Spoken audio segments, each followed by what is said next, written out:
Okay, welcome back in thermodynamics class and good afternoon to all of you. इससे पहले अभी तक हम लोगों ने पढ़ा है जो थर्मोडायनेमिक्स में, वो हमने सेकेंड लॉ पढ़ा। अभी इधर के लेक्चर्स में सेकेंड लॉ डिटेल से पढ़ा और उस सेकेंड लॉ में हमने स्टेटमेंट्स देखे कि सेकेंड लॉ के जो दो स्टेटमेंट है वो कौन कौन से हैं। एक हमने कहा कि ये केल्विन प्लैंक स्टेटमेंट है, दूसरे को हमने कहा कि ये क्लासियस स्टेटमेंट है। फर्स्ट स्टेटमेंट के आधार पर फर्स्ट स्टेटमेंट का कॉन्सेप्ट लेकर के हमने हीट इंजन की डेवलप होने की बात किया और सेकेंड स्टेटमेंट के कॉन्सेप्ट को लेकर के सेकेंड स्टेटमेंट के आधार पर हम लोगों ने दो डिवाइसेस की कॉन्सेप्ट की बात किया। एक को कहा रेफ्रिजरेटर और दूसरे को कहा हीट पंप। जो केल्विन प्लैंक स्टेटमेंट के बेसिस पर आया था उसको हीट इंजन का कहे थे और हमने कहा था कि it is a power producing device. जो क्लासियस स्टेटमेंट के आधार पर आए थे उनको हमने कहा कि ये दो हैं, एक है रेफ्रिजरेटर और दूसरा heat pump and these are power observing device. ये पावर को ऑब्जर्व करने वाले हैं। इसीलिए हम इन दोनों में सीओ इफिशिएंसी की बात ना करके सीओपी की बात किया, यानी कोफिशिएंट ऑफ परफॉर्मेंस की बात किया। कोफिशिएंट ऑफ परफॉर्मेंस में हमने देखा कि डिजायर इफेक्ट और वर्क इनपुट या एनर्जी इनपुट की बात किया। डिजायर इफेक्ट का मतलब है अगर रेफ्रिजरेटर है तो आप स्टोरेज की तरफ देखोगे और अगर वो हीट पंप है तो आप रूम की तरफ देखोगे जहां का टेम्परेचर बढ़ाना है। रेफ्रिजरेटर का काम है स्टोरेज का टेम्परेचर कम करना, हीट पंप का काम है रूम का टेम्परेचर बढ़ा देना। तो जब जहां बढ़ाने वाला है वहां डिजायर इफेक्ट उसका होगा, जहां कम करने वाला है वहां डिजायर इफेक्ट उसका होगा, जिधर की तरफ कम होगा। यह हमने डिटेल से देख लिया। फिर हमने COP of refrigerator and COP of heat pump दोनों में रिलेशन भी देख लिया और हमने कहा कि COP of heat pump is equal to 1 plus COP of refrigerator. यह भी हमने देख लिया। अब जो हम आगे पढ़ने जा रहे हैं, मैंने कहा इस पूरे थर्मोडायनेमिक्स में हमें एक साइकिल पढ़ना है और उसका नाम है कार्नोट साइकिल। उसका क्या नाम है? Carnot cycle. और कार्नोट साइकिल को ही हम लोग बात करते हैं it is a reversible cycle. Carnot cycle को ही हम लोगों ने कहा कि ये कौन सा साइकिल है? रिवर्सिबल साइकिल है। इसीलिए कार्नोट साइकिल का आप कह सकते हैं रिवर्सिबल साइकिल। तो अगर कोई रिवर्सिबल साइकिल की बात करे तो आप कहेंगे it is a Carnot cycle. Carnot cycle मतलब रिवर्सिबल साइकिल और उसकी इफिशिएंसी मैक्सिमम होती है, 100% कभी नहीं होती। 100% वाले तो पॉसिबल ही नहीं है जो पीएमएम सेकेंड टाइप है। तो कार्नोट की इफिशिएंसी मैक्सिमम मान के चलते हैं। मैक्सिमम का मतलब 100% नहीं होता, 80% हो सकता है, 60% हो सकता है, 70% हो सकता है। जैसे आप जब एग्जाम देते हैं तो उसमें कहते हैं कि yes he is the topper, is the maximum का मतलब 100 आउट ऑफ 100 नहीं, उसमें से जितना पाया वो उसका टॉपर है, यानी that is the maximum value. इसीलिए कार्नोट साइकिल को ही एक रिवर्सिबल साइकिल भी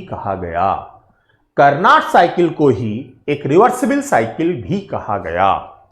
अब किसी भी साइकिल को रिवर्सिबल साइकिल कब कहेंगे? जब उस साइकिल के सारे प्रोसेस रिवर्सिबल हो। भाई कोई साइकिल होगा तो उसमें कम से कम 2 प्रोसेस तो होंगे, 3 होंगे, 4 होंगे। तो जब सारे प्रोसेस जितने भी उस साइकिल में इन्वॉल्व हो, when each process is reversible then the cycle is reversible।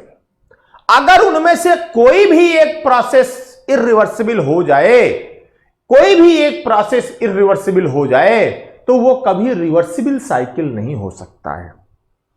जैसे आप पढ़ते हैं वीसी साइकिल, आरएसी में वेपर कंप्रेशन साइकिल, उसमें एक प्रोसेस है throttling.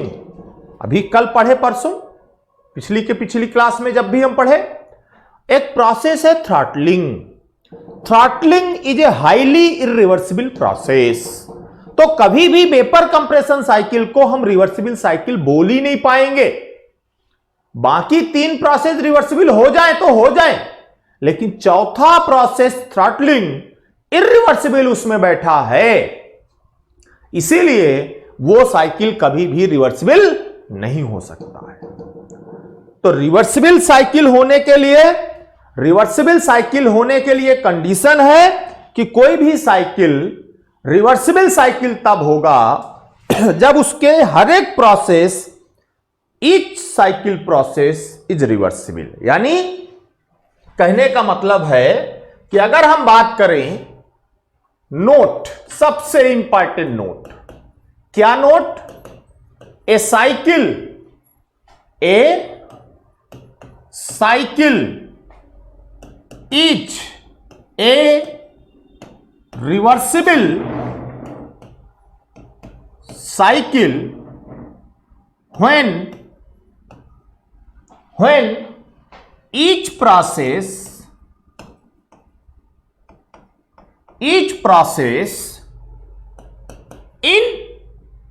in the cycle is reversible. In the cycle is reversible. कहने का मतलब है कोई भी साइकिल तब रिवर्सिबल होगा, कोई भी साइकिल तब रिवर्सिबल होगा जब उस साइकिल का हर एक प्रोसेस रिवर्सिबल हो।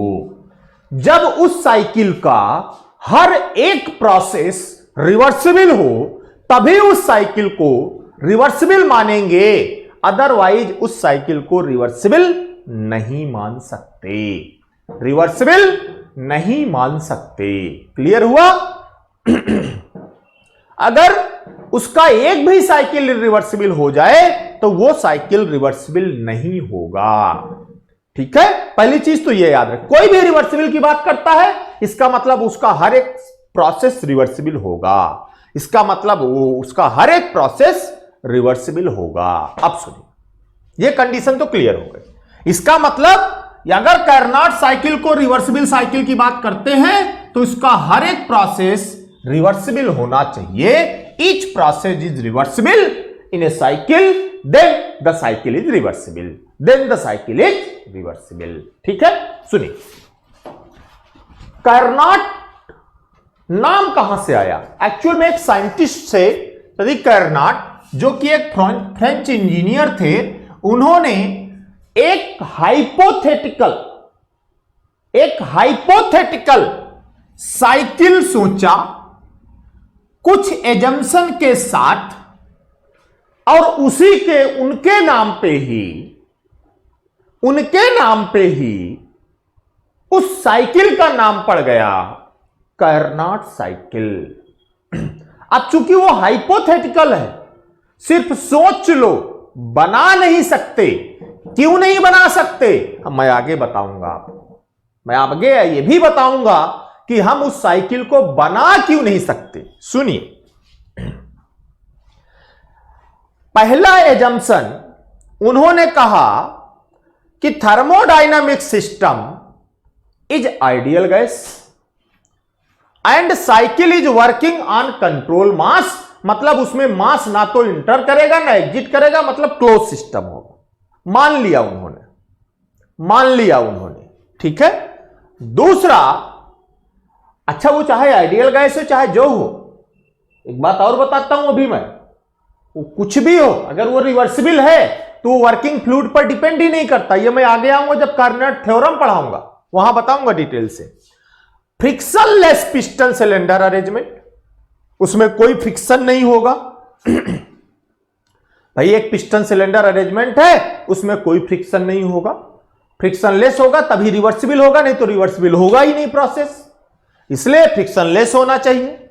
जो सिलेंडर की वाल है, जो सिलेंडर की वाल है वो परफेक्टली इंसुलेटेड हो, उससे ना तो हीट अंदर आए ना तो हीट बाहर जाए। सिलेंडर हेड को छोड़ के, सिलेंडर हेड से एक बार हीट अंदर आ सकती है और दूसरी बार उसको बंद कर देंगे तो हीट नहीं आएगी। इसीलिए बोला गया cylinder head can be made conducting और non conducting at our will be using insulating cap. एक इंसुलेटिंग कैप लगा देते हैं जहां पे जरूरत होती है। तो ये कुछ एजम्पशन थे कर्नाड साहब के, जो लेके उन्होंने आगे बात किया। बट सबसे इंपॉर्टेंट, रिवर्सिबल कब होगा? जब हर एक प्रोसेस रिवर्सिबल होगा। अब सुनिए एक्चुअल में कर्नाड साइकिल होता क्या है। कर्नाड साइकिल होता क्या है सुनिए। कर्नाड साइकिल बनाने के लिए उन्होंने एक ये लिया, देखिए this is the piston cylinder arrangement, this is the piston cylinder arrangement and the wall of the cylinder is completely insulated. The wall of the cylinder is completely insulated. इसको हमने completely insulate कर दिया है। Piston यहां पे लगा है, piston की तरफ भी इंसुलेटेड है, मतलब हीट का ट्रांसफर नहीं होगा। केवल यहां से जब इस कैप को लगाएंगे तो हेड से हीट का ट्रांसफर नहीं होगा, जब कैप को हटा देंगे तो हेड से हीट का ट्रांसफर होगा। एक बार हेड को लगाएंगे, एक बार हेड को लगाएंगे, हटाएंगे, ठीक है। हेड को एक बार लगाएंगे, एक बार इस हेड को हटाएंगे, ठीक है। तो इसको कहा गया insulating cap. This is the insulating cylinder वाल। अभी हमने टीएस डायग्राम के बारे में कुछ नहीं देखा, तो मैं इसको बाद में बताऊंगा। मैं अभी इसको नहीं बताऊंगा आपको, क्योंकि मैंने अभी आपको टीएस डायग्राम नहीं पढ़ाया। क्यों नहीं पढ़ाया? उसका रीजन है, क्योंकि टीएस का मतलब यस आया, यस का मतलब एंट्रोपी आया, और एंट्रोपी आने का मतलब है, एंट्रोपी आने का मतलब है कि भाई साहब सेकंड लॉ के बाद एंट्रोपी कॉन्सेप्ट यानी सेकंड लॉ में आता है, तो पहले कैसे पढ़ा देता मैं। इसलिए मैंने अभी उसे रोक रखा है, इसलिए मैंने अभी उसे रोक रखा है, ठीक है। अब सुनिए, यह सिलेंडर है, यह पिस्टन है। उन्होंने यह कहा कि भाई साहब आपका जो कर्नाड साहब थे, इंजीनियर साहब थे, उन्होंने कहा कर्नाट में 4 प्रोसेस होते हैं, उन 4 प्रोसेस को मिलाकर के कर्नाट साइकिल बनता है। उन 4 प्रोसेस को मिलाकर के कर्नाट साइकिल बनता है। वो प्रोसेस कौन कौन से हैं? प्रोसेस कौन कौन से हैं देख लीजिए। पहले उन्होंने कहा जो प्रोसेस 1 से 2 होगा, जो प्रोसेस 1 से 2 होगा, उसमें आइसोथर्मल हीट एडिशन करेंगे। मैंने आइसोथर्मल प्रोसेस बताया था, हीट एडिशन हो सकता है यह भी बताया था। आइसोथर्मल है लेकिन हीट ऐड हो सकती है, तो that is reversible isothermal heat addition. Reversible isothermal heat addition, that is the process 1 to 2। जब आइसोथर्मली हीट को ऐड करोगे, डालोगे, तो पिस्टन मूव करेगा, भागेगा, आगे जाएगा। इसीलिए आइसोथर्मल हीट एडिशन को आइसोथर्मल एक्सपेंशन भी कहा जाता है। आइसोथर्मल हीट एडिशन को आइसोथर्मल एक्सपेंशन भी कहा जाता है। आइसोथर्मल हीट एडिशन को आइसोथर्मल एक्सपेंशन भी कहा जाता है। कहने का मतलब है कि 1 to 2 reversible isothermal heat addition or expansion. कहने का मतलब है आपके पास ये जो पिस्टन सिलेंडर अरेंजमेंट है, इसमें से इस कैप को बाहर हटा दो। कैप को बाहर हटाया, हीट सप्लाई किया,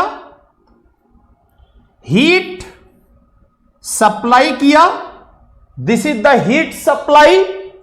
जब हीट को सप्लाई किया, वो प्रोसेस है 1 to 2, वो प्रोसेस है 1 to 2 isothermal heat addition. Heat addition, जब हीट ऐड करोगे तो ये पिस्टन थोड़ा सा आगे की तरफ भी जाएगा, पिस्टन यहां से यहां चला जाएगा, यानी पिस्टन इधर मूव करेगा। तो that is the 1 to 2, cap को हटाया, हीट को ऐड कराया, पिस्टन यहां से यहां मूव किया। अब ये जो इंसुलेटेड कैप था जिसको हमने हटाया था, अब इसको ला करके फिर से यहां फिट कर देंगे, वापस फिर से लगा देंगे। अब इसमें से जब हमने लगा दिया तो अब इसमें से हीट का ट्रांसफर नहीं होगा। जब हीट का ट्रांसफर नहीं होगा तो फिर Q0 हो गया। अगर नो हीट ट्रांसफर हुआ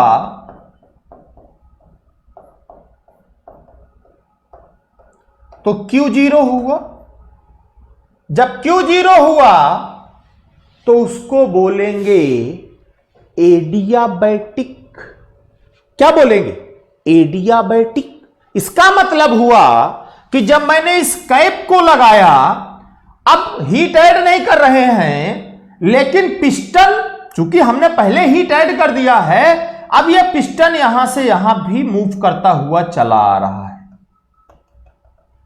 तो बिना हीट ऐड किए या रिजेक्ट किए जब एक्सपेंशन होता है तो उसे एडियाबैटिक एक्सपेंशन कहते हैं। और मैंने कहा इसमें सारे प्रोसेस रिवर्सिबल होते हैं, तो हम कहेंगे 2 to 3 reversible adiabatic expansion. Reversible adiabatic expansion 2 to 3 reversible adiabatic expansion. Reversible adiabatic को ही अभी आगे पढ़ाऊंगा, एक और नाम है आइसेंट्रोपिक, लेकिन वो मैं आगे बताऊंगा, यहां नहीं। इसका मतलब जो प्रोसेस 2 to 3 है वो है रिवर्सिबल एडियाबैटिक एक्सपेंशन, वो है रिवर्सिबल एडियाबैटिक एक्सपेंशन, वो है रिवर्सिबल एडियाबैटिक एक्सपेंशन। मतलब मैंने इसमें कैप को लगा दिया और पिस्टन एक्सपेंड कर गया, तो इसको बोले no heat transfer, then the process 2 to 3 is reversible adiabatic expansion. Reversible adiabatic expansion, reversible adiabatic expansion. Clear हुआ? समझ में बात आई? अब सुनिए, यह हो गया रिवर्सिबल एडियाबैटिक एक्सपेंशन। अब सुनिएगा ध्यान से, दो प्रोसेस हो गए, दो प्रोसेस हो गए, दो प्रोसेस हो गए। अब पिस्टन यहां पहुंच गया, पिस्टन यहां पहुंच गया, एक्सपेंड हो गया के यहां पहुंच गया। तो 1 to 2 आइसोथर्मल था, हीट सप्लाई किया, यानी 1 to 2 आइसोथर्मल हो गया। 2 to 3 रिवर्सिबल एडियाबैटिक एक्सपेंशन हो गया। 3 to 4 3 to 4 भाई एक्सपेंड हुआ, तो अब उसमें से हीट का रिजेक्शन करना पड़ेगा, हीट का रिजेक्शन करना पड़ेगा, हीट का रिजेक्शन करना पड़ेगा। तो फिर से इस कैप को बाहर हटा देंगे थर्ड में जैसे ही इस कैप को बाहर हटाए तो प्रोसेस 3 to 4 शुरू होगा। पिस्टन को थोड़ा सा कंप्रेस भी करेंगे जिससे कि हीट बाहर निकल सके, लेकिन टेंपरेचर कांस्टेंट होना चाहिए। इसका मतलब अब हम हीट को ऐसे रिजेक्ट करा रहे हैं कि इसका टेंपरेचर कांस्टेंट बना रहे, यानी 3 to 4 रिवर्सिबल आइसोथर्मल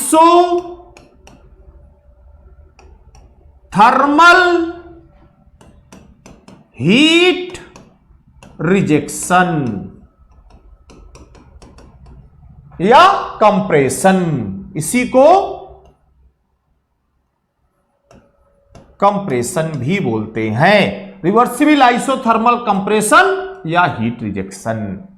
रिवर्सिबल यानी ऐसे कंप्रेस करना है कि हीट तो बाहर निकले लेकिन इसका टेंपरेचर कांस्टेंट बना रहे, इसका टेंपरेचर कांस्टेंट बना रहे। तो process 3 to 4 reversible isothermal heat rejection और कंप्रेशन, यानी यहां पे हमने हीट को रिजेक्ट कराया लेकिन आइसोथर्मली हीट को रिजेक्ट कराया, आइसोथर्मली हीट को रिजेक्ट कराया। अब क्या आया, यहां तक आ गए, फिर से वापस कहीं बीच में यहां तक आ गए, ठीक है। अब क्या करेंगे, फिर से वापस इस कैप को ले जाके लगा देंगे, यानी फिर से वापस कैप को लगा दिया। जब वापस कैप को लगा दिया तो मतलब हीट ट्रांसफर जीरो हो जाएगा। जब हीट ट्रांसफर जीरो होगा तो एडियाबैटिक प्रोसेस होगा और पिस्टन को दबा के यहां तक लाएंगे, यानी कंप्रेस कर रहे हैं बिना हीट के ट्रांसफर के, तो उसको क्या बोलेंगे, reversible adiabatic compression, reversible adiabatic compression, यानी 4 to 1 reversible adiabatic compression, reversible adiabatic compression. कहने का मतलब है ये 4 प्रोसेस आपको देखने को मिले जब आप किसकी बात किए, कार्नोट साइकिल की बात किए। टोटल कितने number of process, 4 number of process. Total कितने number of process, 4 number of process. उन 4 में से 2 reversible isothermal, 2 reversible adiabatic, 2 reversible isothermal, reversible isothermal, reversible isothermal and 2 reversible adiabatic and reversible adiabatic, reversible adiabatic, reversible adiabatic, ठीक है। जब आप reversible isothermal की बात करते हैं, जब आप रिवर्सिबल आइसोथर्मल की बात करते हैं, आइसोथर्मल की बात करते हैं और रिवर्सिबल एडियाबैटिक की बात करते हैं, तो क्या होता है, कैसे पीवी डायग्राम ड्रा करते हैं, जरा देखिए कार्नोट साइकिल। अब मैं आपको जो बताने जा रहा हूं, मैंने कहा साइकिल को कभी भी रटना मत, मैंने बोला था क्या क्या होता है यह भी रटना मत, क्या क्या होता है यह भी रटना मत, मैं यहीं से आपको बताने जा रहा हूं। बहुत इंपॉर्टेंट चीज मैंने कहा, जब आप कर्नाट साइकिल बनाते हैं तो कर्नाट साइकिल में 4 प्रोसेस होते हैं। एक, 2 reversible isothermal, 2 reversible isothermal and 2 reversible adiabatic. 2 reversible, मैं इसको क्लियर टू ऑल कर रहा हूं, फिर अपने लिए कॉर्नर पे थोड़ा सा लिख लूंगा, फिर आपको यहां दिखाऊंगा। देखिए सुनिएगा ध्यान से, मैं अभी क्या ड्रा करने जा रहा हूं, only and only PV diagram, not TS diagram. TS diagram मैं आगे बताऊंगा। Only and only PV diagram. Listen carefully. For Carnot cycle,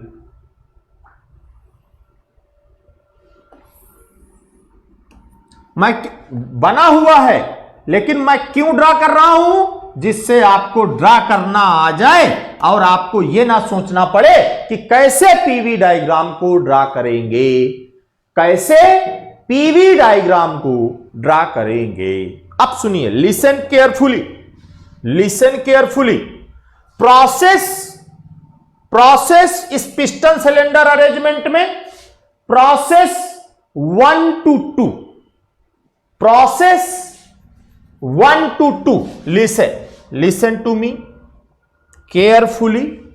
process 1 to 2, 1 से चला 2 पर पहुंचा। मैंने कहा कि 1 to 2 ऐसा प्रोसेस है जिसमें रिवर्सिबल आइसोथर्मली हीट एडिशन कर रहे हैं, यानी रिवर्सिबल आइसोथर्मल हीट एक्सपेंशन कर रहे हैं। रिवर्सिबल मैं आइसोथर्मल लिख रहा हूं, रिवर्सिबल लिखने की जरूरत नहीं है।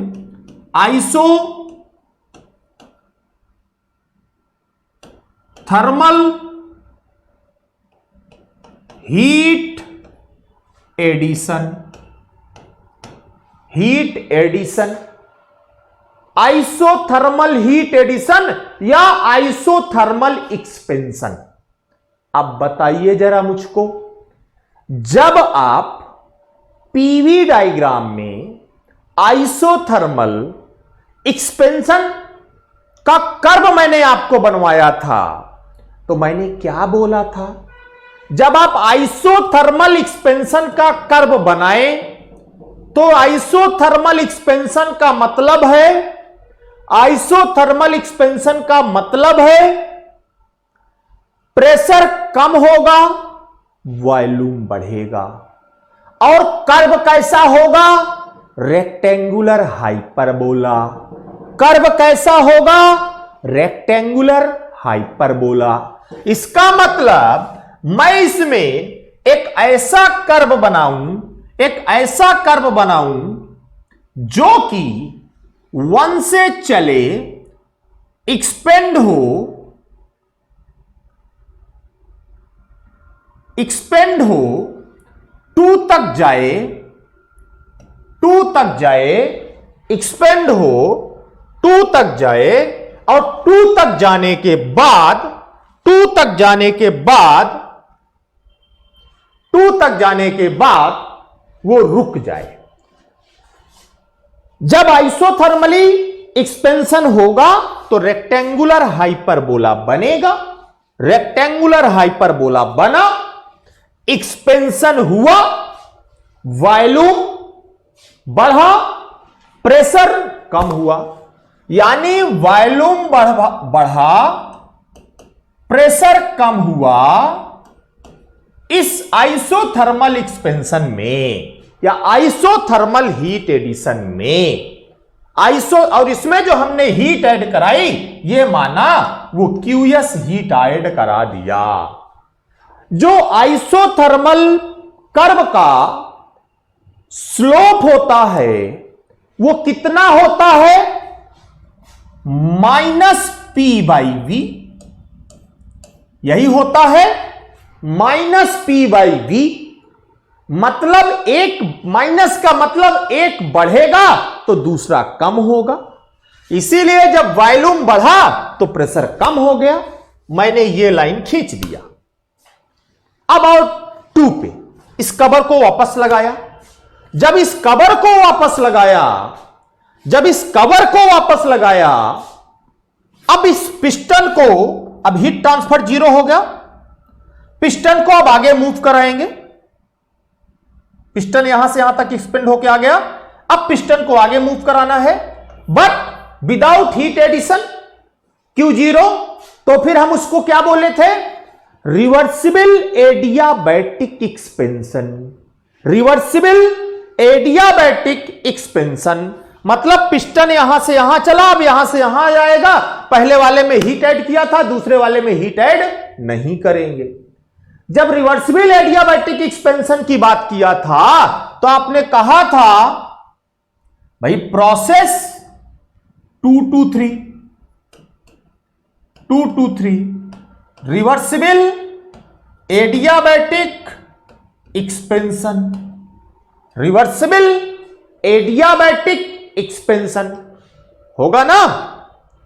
मेरे पास जगह नहीं, मैं एक साथ लिख देता सबको, यही लिख देता हूं, नीचे लिख दूं, नीचे लिख देता हूं 1 to 2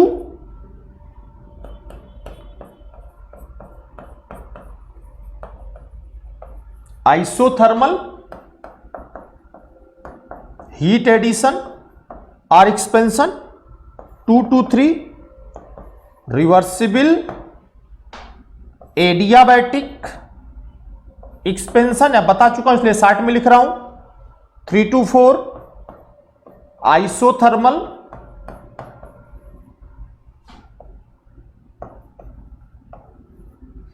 heat rejection, 4 to 1 reversible adiabatic compression, reversible adiabatic compression.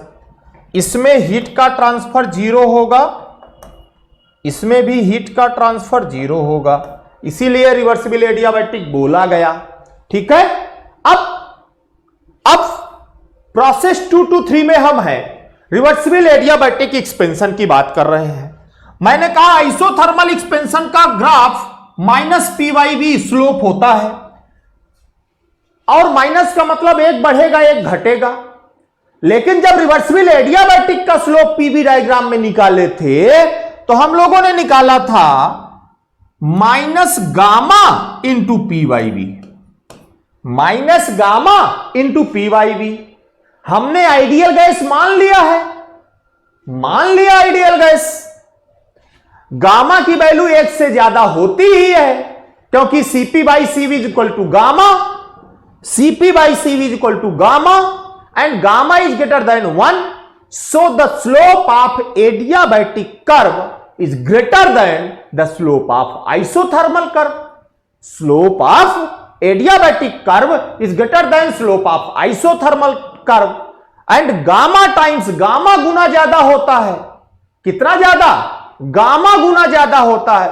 इसका मतलब जो मैं 2 से 3 वाला कर्व खींचूंगा वो कर्व ऐसा होगा, वो कर्व ऐसा होगा जिसका स्लोप 1 to 2 वाले से ज्यादा होगा, क्योंकि वो एडियाबैटिक है और एडियाबैटिक का स्लोप आइसोथर्मल से ज्यादा होता है। इसलिए इस एडियाबैटिक वाले का स्लोप थोड़ा ज्यादा होगा। ज्यादा दिख रहा है? दिखना चाहिए, थोड़ा ज्यादा दिखना चाहिए, दिख रहा होगा, ज्यादा दिखना चाहिए, दिख रहा होगा। तो 2 to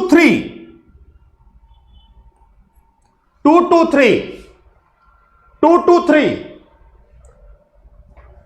reversible adiabatic expansion, 2 to 3 reversible adiabatic expansion.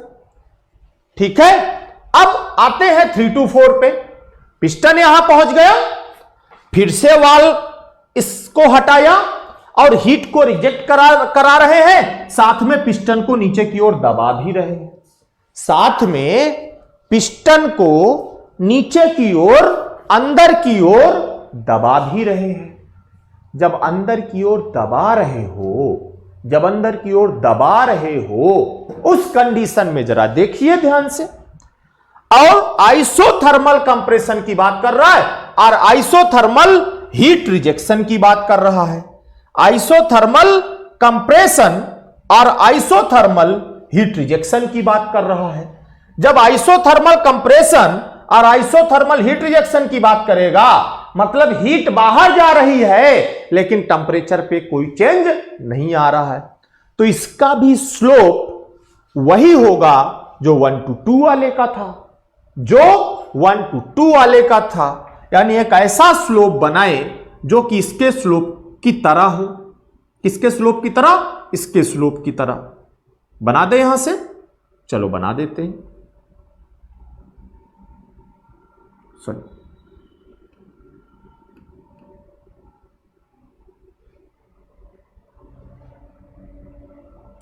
यानी 3 to 4।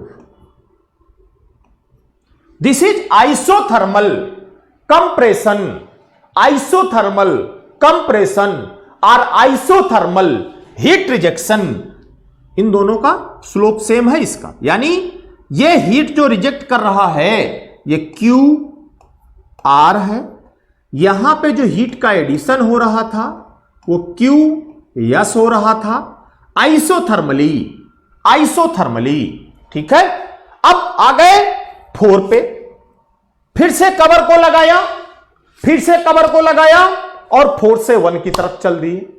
जब 4 से 1 की तरफ चले तो हमने कहा 4 to 1 जो प्रोसेस है वो रिवर्सिबल एडियाबैटिक कंप्रेशन है। यानी इसको लगाया और पिस्टन को वापस यहां पे लाया है, इसको लगाया और पिस्टन को यहां पर वापस ले आए। जब पिस्टन को यहां पे वापस ले आए तो फिर वो रिवर्सिबल एडियाबैटिक कंप्रेशन हुआ। रिवर्सिबल एडियाबैटिक का स्लोप वही होगा जो 2 to 3 का है।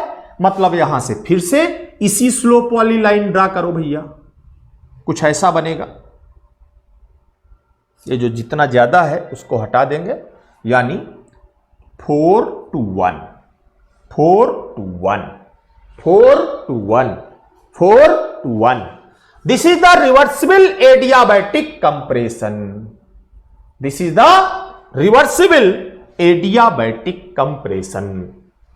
देखो चारों प्रोसेस को, देखो चारों प्रोसेस को। इसका स्लोप कम होगा आइसोथर्मल का, इसका स्लोप ज्यादा होगा एडियाबैटिक का। यह मैं आपको पहले बता चुका हूं कि एक का स्लोप -p/v होता है और एक का स्लोप -γ/p/v होता है। अब आपको पता है कि जब एक्सपेंशन होगा, जब एक्सपेंशन होगा तो वॉल्यूम बढ़ेगा, प्रेशर घटेगा, वॉल्यूम बढ़ेगा, प्रेशर घटेगा। बट जब कंप्रेशन होगा, जब कंप्रेशन होगा, जब कंप्रेशन होगा तो वॉल्यूम कम होगा, प्रेशर बढ़ेगा।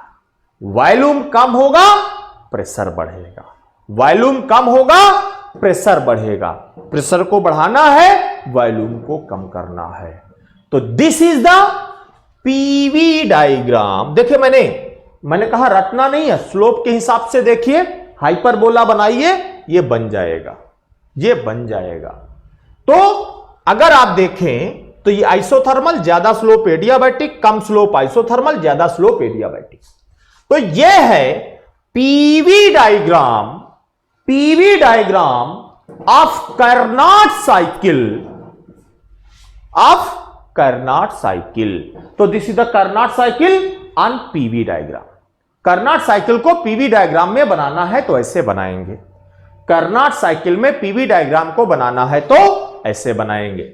यह साइकिल मैं आपको जब एंट्रोपी आगे पढ़ा दूंगा तो वहां बताऊंगा इसको, ठीक है ना। मैं वहां इसको फिर से आपको एक्सप्लेन करूंगा, लेकिन या यहीं पे आके एक्सप्लेन करूंगा, लेकिन वो बताने के बाद बेटा, क्योंकि बिना उसको बताए ये आपको समझ में नहीं आएगा तो दिक्कत होगी। तो बहुत आसान है, वो तो कुछ है ही नहीं उसमें, लेकिन ये हुआ। अब सुनिए, हमने कहा कि भैया ये जो साइकिल, अब आपसे एक क्वेश्चन पूछता हूं मैं, ये जो कार्नोट साइकिल इन्होंने बनाया, इसमें बेसिकली कौन कौन से प्रोसेस हैं, कौन कौन से प्रोसेस हैं, कितने प्रोसेस है मैंने नहीं पूछा, मैंने पूछा कौन कौन से प्रोसेस हैं। कितने में तो आप 4 गिनाओगे, लेकिन कौन कौन से में आप दो बताओगे सर, आइसोथर्मल है और एडियाबैटिक है, आइसोथर्मल है और एडियाबैटिक है। अब वो आइसोथर्मल कंप्रेशन करे या एक्सपेंशन करे, एडियाबैटिक कंप्रेशन करे या एक्सपेंशन करे, that is the different thing. Isothermal heat add करे या आइसोथर्मल हीट रिजेक्ट करे, लेकिन प्रोसेस तो रिवर्सिबल आइसोथर्मल है, प्रोसेस तो रिवर्सिबल एडियाबैटिक है। इसका मतलब इसमें दो प्रोसेस हैं, दो तरीके के प्रोसेस हैं। एक को कहा रिवर्सिबल आइसोथर्मल, दूसरे को बोला रिवर्सिबल एडियाबैटिक। एक को बोला रिवर्सिबल आइसोथर्मल और दूसरे को बोला रिवर्सिबल एडियाबैटिक। अब मुझे ध्यान से बताना, यह है कार्नाट साइकिल का पीवी डायग्राम। इफेक्ट क्या होगा, कैसे प्रेशर वॉल्यूम कम होगा, यह आपको सोचना है। एक्सपेंशन होगा, वॉल्यूम बढ़ेगा, प्रेशर कम होगा, कंप्रेशन होगा, वॉल्यूम कम होगा, प्रेशर बढ़ेगा, वॉल्यूम कम होगा, प्रेशर बढ़ेगा। यह आपको अपने आप दिमाग में बिठा लेना है। ये दिमाग में बिठाना है इसको। ये जो टेबल बनाए हो ना, रटना नहीं है, रटना नहीं है, रटना नहीं है। मैं और भी चीजें आपके आगे बताऊंगा। भाई किसमें प्रेशर कम होगा, प्रेशर टेम्परेचर आइसोथर्मल है तो उसमें क्या होगा, एडियाबैटिक है उसमें क्या होगा, आपको खुद मैंने बताया है, वो मैं आपको बताऊंगा आज। ठीक है, रटना नहीं है, समझना है। कहने का मतलब ये रटना नहीं है, प्रोसेस में क्या करना है, समझना है। अब सुनिएगा बेटा ध्यान से। तो this is the Karnat cycle और उसके ये चारों प्रोसेस हो गए। This is the Karnat cycle और उसके ये चारों प्रोसेस हो गए। अब उन्होंने कहा it is a reversible cycle, मतलब ये चारों प्रोसेस रिवर्सिबल है। 1 से 2 रिवर्सिबल है, 2 से 3 रिवर्सिबल है, 3 से 4 रिवर्सिबल है और 4 से 1 रिवर्सिबल है। ये चारों प्रोसेस क्या है, रिवर्सिबल है। अगर ये चारों रिवर्सिबल हैं, यानी आइसोथर्मल भी रिवर्सिबल है, एडियाबैटिक, लेकिन टाइप ऑफ प्रोसेस दो हैं, एक को बोला आइसोथर्मल, एक को बोला एडियाबैटिक। अब सुनिए आइसोथर्मल क्या है। मैंने कहा आइसोथर्मल का मतलब ऐसा प्रोसेस करना है जिसमें टेम्परेचर कांस्टेंट रहे, जिसमें टेम्परेचर कांस्टेंट रहे, यानी टेम्परेचर में कोई चेंज ना हो। अगर टेम्परेचर चेंज ना हो मतलब वहां हीट जनरेट नहीं होनी चाहिए। और ये कब होगा, ये क्या होगा, कब होगा। जैसे ये मेरे दोनों हाथ हैं, मैंने इन दोनों हाथों को ऐसे किया। अगर मुझे कहें कि दोनों हथेली को मुझे आपस में रगड़ना है, ये है, यहां ये हथेली है, यहां ये हथेली है, इनको ऐसे रखा और इस हथेली को यहां से यहां ले जाना है। तो अगर मैं इसको यहां से चलाऊं, चल रहा है,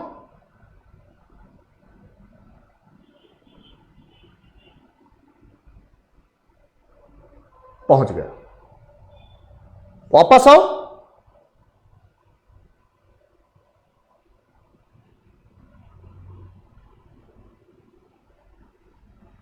जब ऐसा होगा तो क्या मेरी दोनों हथेली ऐसे एकदम स्लो मैनर में चलाने पर क्या गर्म होंगी, क्या गर्म होंगी, नहीं गर्म होंगी। अगर आइसोथर्मल रखना है तो प्रोसेस वेरी स्लो मैनर में करना पड़ेगा, प्रोसेस बहुत धीरे धीरे करना पड़ेगा, प्रोसेस बहुत स्लो मैनर में चलना चाहिए, तब तो वो आइसोथर्मल होगा। लेकिन एडियाबैटिक, एडियाबैटिक का मतलब समझते हैं, एडियाबैटिक का मतलब वो प्रोसेस जिसमें हीट का ट्रांसफर हो ही ना। हीट का ट्रांसफर कब नहीं होगा, जब उसको ट्रांसफर होने के लिए मौका नहीं देंगे। जैसे थ्रॉटलिंग में था, हीट ट्रांसफर होने का मौका नहीं था उसके पास, तो हीट ट्रांसफर नहीं हो रही थी।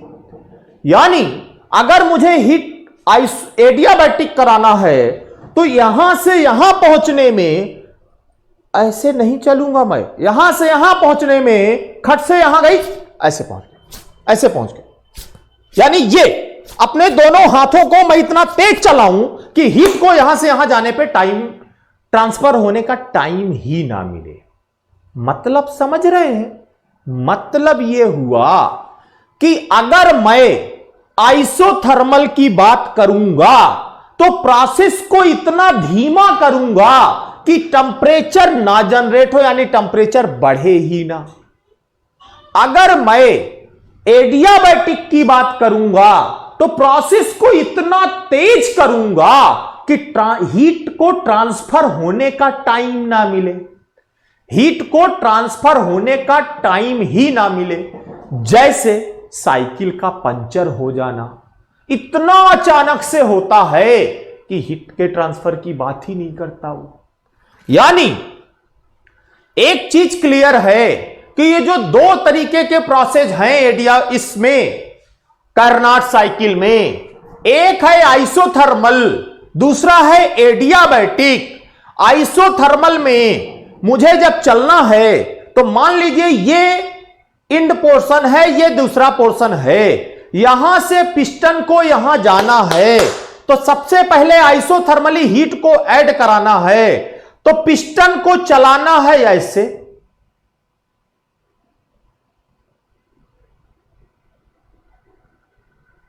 रुक गए।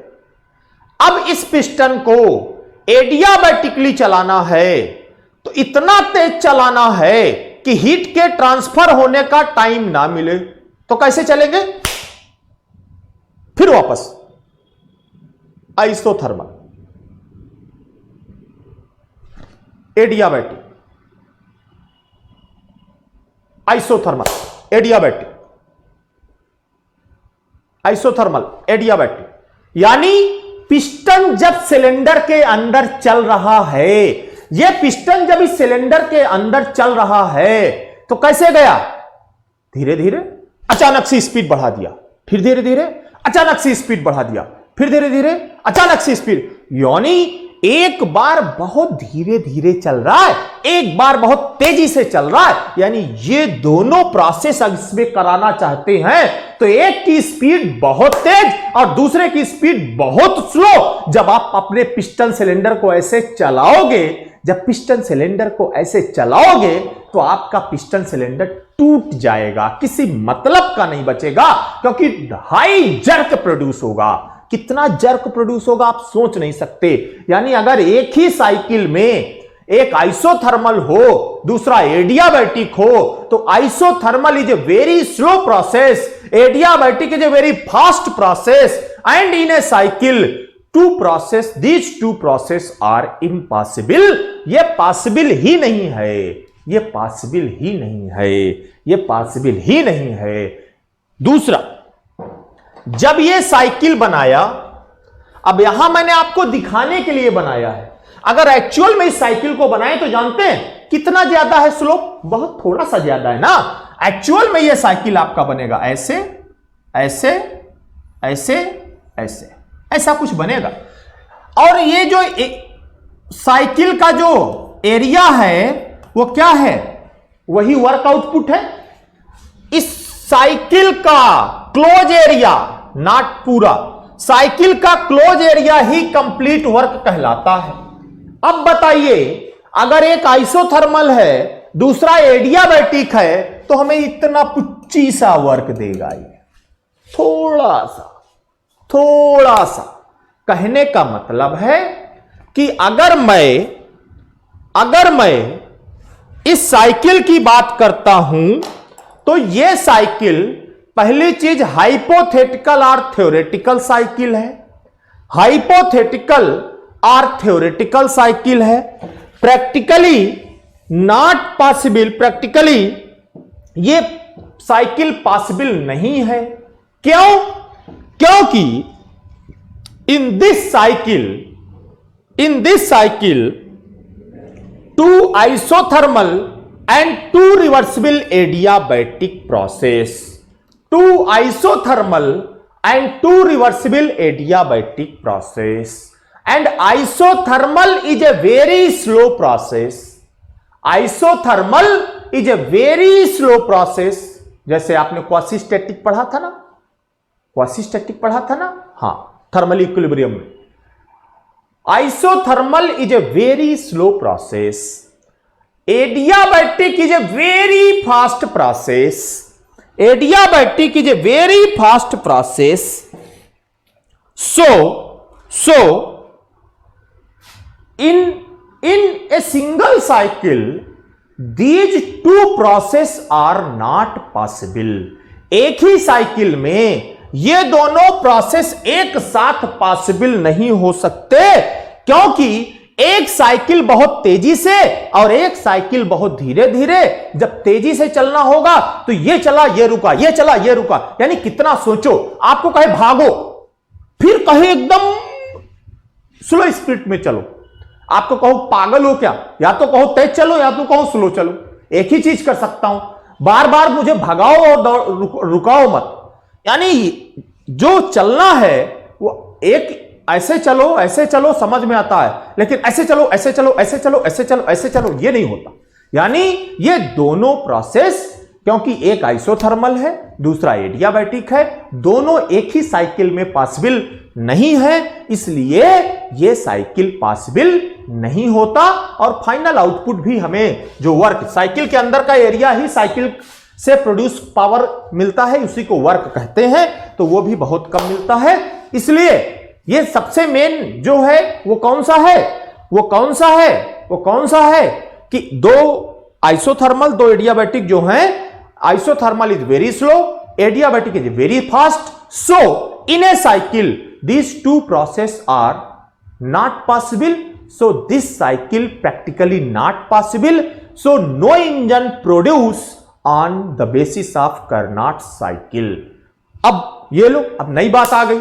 आप कहोगे सर उतनी देर से हमारा 1 घंटा वेस्ट कर दिया यार आप, जब इस साइकिल का काम ही नहीं था, जब इस साइकिल का जरूरत ही नहीं थी, इस साइकिल में कोई इंजन बना नहीं सकते, तो फिर कैसे फालतू को उतनी देर से क्या कर रहे थे आप. तो बेटा this cycle is a reversible cycle. यह साइकिल क्या है, रिवर्सिबल साइकिल है, इसलिए इसकी इफिशियंसी सबसे ज्यादा होती है, इसकी इफिशियंसी सबसे ज्यादा होती है. 100% नहीं, 100% नहीं, गलत कंफ्यूजन होगा. कोई कहे 100%, नो सर 100% तो बात ही नहीं करते, मैक्सिमम होती है. और अगर इसकी इफिशियंसी मैक्सिमम होगी तो जो दूसरे इंजन बनाओगे किसी पर्टिकुलर साइकिल पे, वो चाहे ऑटो हो चाहे डीजल हो, ये साइकिल अपनी इफिशियंसी कर्नाट के पास ले जाने की कोशिश करते हैं. यानी कर्नाट की efficiency is the parameter, is the benchmark which is used for a parameter to measure the efficiency of other cycles. ये प्रैक्टिकली पॉसिबल साइकिल नहीं है, लेकिन इसको हम बेंचमार्क की तरह यूज कर लेते हैं दूसरे साइकिल की इफिशियंसी नापने के लिए. लेकिन कर्नाट की इफिशियंसी 100% कोई कहे तो कभी मत लिखना 100% किसी की हो ही नहीं सकती भैया. But Karnat cycle use for comparing various other cycles. उम्मीद करता हूं ये साइकिल समझ में आया, चारों प्रोसेस समझ में आए. ये मैं बाद में बताऊंगा, ठीक है. वही चारों प्रोसेस यहां लिखे हैं, दीज आर द 4 प्रोसेसेस. क्या बढ़ेगा क्या घटेगा ये आप, मैंने कहा रटना नहीं है, आप अपने से समझिए, बाकी चीजें बाद में आएंगी तो बताऊंगा, ठीक है. इफिशियंसी, अगर आपसे इफिशियंसी कहता है कर्नाट साइकिल की, तो इफिशियंसी मैं यहां नहीं निकलवाऊंगा. इफिशियंसी का मतलब what is the output divided by input होता है. तो efficiency of a Carnot cycle is equal to output divided by input.